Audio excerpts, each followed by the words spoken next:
Tasavvur qiling, Telegramda sizga xabar keldi. Tabriklaymiz, siz 5 million so'm yutdingiz.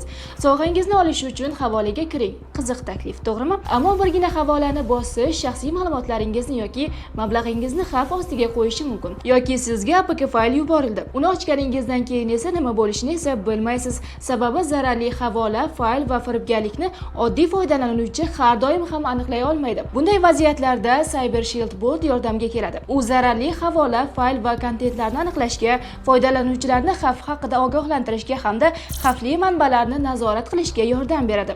Bundan tashqari, u Telegram guruhiga administrator sifatida ulanganda, guruhga yuborilgan xavfli fayllarni avtomatik aniqlashi va ularni o'chirishga yordam berishi mumkin. Ya'ni xavfli kontent guruh a'zolariga tarqalishidan oldin unga tezkor chora ko'rish imkoniyati paydo bo'ladi. Unutmang, kiberxavfsizlikda eng yaxshi himoya muammo yuz bergandan keyin emas, xavfni oldindan aniqlashdadir. Keyingi videolarimizda sizga Turon axborot tizimi haqida batafsil ma'lumotlarni beramiz. Aytgancha, bu tizim siz uchun bundan ham qiziqarli va foydali bo'lishi tayin.